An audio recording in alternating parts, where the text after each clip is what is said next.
Le comportement de l'envoyé d'Allah envers les criminels et les captifs de guerre.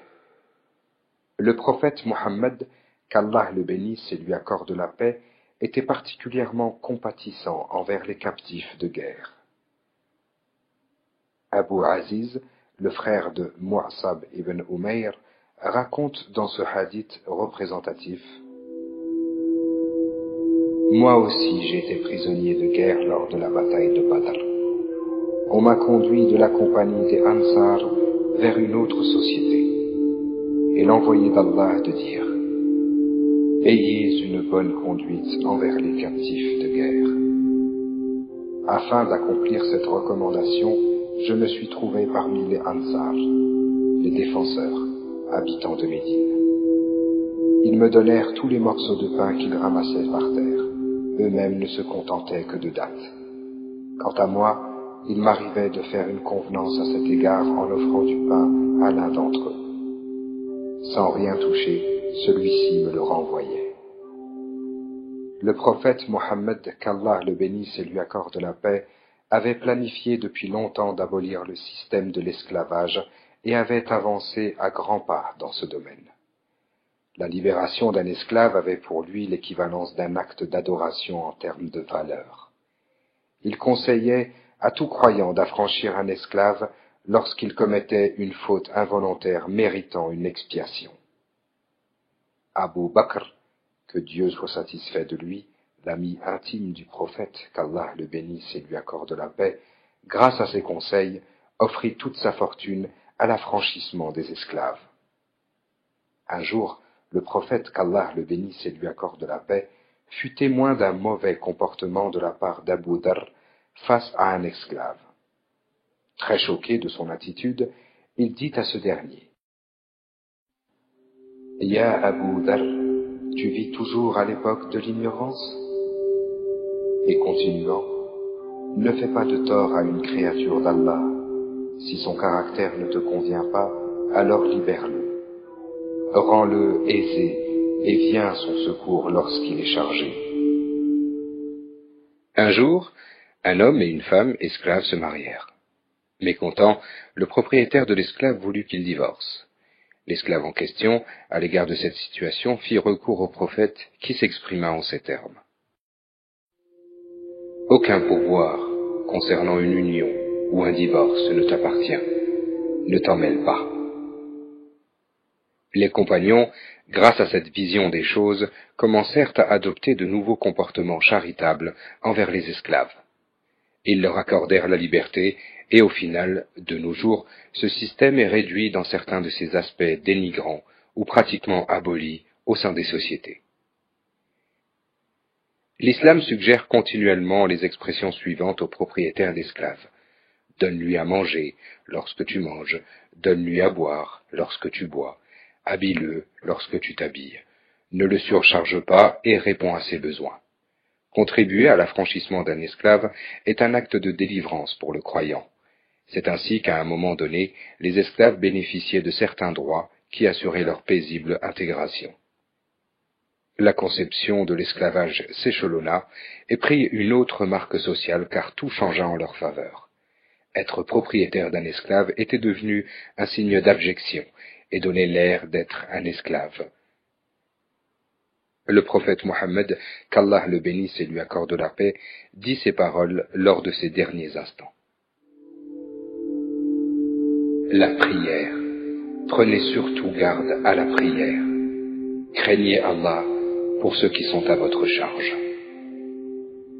Le prophète, qu'Allah le bénisse et lui accorde la paix, a condamné l'esclavage sous toutes ses formes et a ouvert les portes de la liberté. Dès lors, il préconisa une vie libre et indépendante pour tous les hommes. Somme toute, y a-t-il une méthode plus juste que celle-ci? Voici un exemple concret qui permettra de reconnaître davantage la valeur que l'islam accorde à l'esclavage. Bilal al-Habashi, que Dieu soit satisfait de lui, avant l'avènement de l'islam était un esclave. C'est après son entrée en islam et sa contiguïté avec le prophète, qu'Allah le bénisse et lui accorde la paix, qu'il devint muezzin, et accorda une place d'honneur à tous les muezzins. Bilal al-Habashi que Dieu soit satisfait de lui, demeure désormais un symbole très vif concernant le service des mosquées. Le messager d'Allah, qu'Allah le bénisse et lui accorde la paix, prenait un grand plaisir à libérer des esclaves et à les élever au niveau des autres.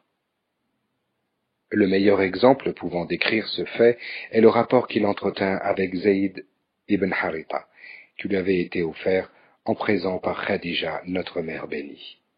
Il l'avait ensuite affranchi et lui avait donné le droit de choisir entre lui et ses parents. Le choix de Zayd se porta sur le prophète, qu'Allah le bénisse et lui accorde la paix, bien que ce dernier traversât une période particulièrement difficile, faisant face à la torture et à la propagande maléfique de Quraysh. Plus tard, ce compagnon atteignit un si haut degré parmi les compagnons qu'on lui octroya le commandement de l'armée pendant l'expédition de Tabouk face aux Byzantins. C'est là qu'il atteignit le rang de martyr et légua une vie étincelante à l'instar d'une étoile aux générations suivantes. De même, Oussama, fils de Zaïd, servit le prophète, qu'Allah le bénisse et lui accorde la paix, en qualité de commandant d'armée. Oussama n'avait que 20 ans et il était le fils d'un esclave affranchi. Le départ de l'armée fut retardé en raison du décès du prophète, qu'Allah le bénisse et lui accorde la paix. Dans la même perspective, on peut se souvenir de la conquête de l'Espagne durant laquelle Tariq ibn Ziyad avait été vendu comme esclave, mais qui recouvra ensuite le bonheur de l'humanité sous la lumière de l'islam. Il devint le commandant de l'armée musulmane de l'époque. En résumé, l'islam emmena l'esclave à une condition élégante, et c'est d'ailleurs ce qui fut à l'origine de la révolte des idolâtres contre l'islam. De nos jours, les incroyants du XXIe siècle qui refusent d'embrasser l'islam ne portent-ils pas les mêmes particularités? Les usurpateurs du monde d'aujourd'hui ne considèrent-ils pas les gens honorables comme des prisonniers de guerre? Ne bafoue-t-on pas la liberté des droits des innocents pour exploiter leurs immenses ressources naturelles?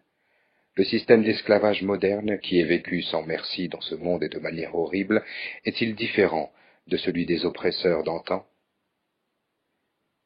Dans ce cas, le principe sublime de l'islam qui a contribué à l'époque à réduire la pratique de l'esclavage à l'échelle zéro doit être réintégré de nos jours pour que survienne une floraison de valeurs humaines et le discernement des vertus.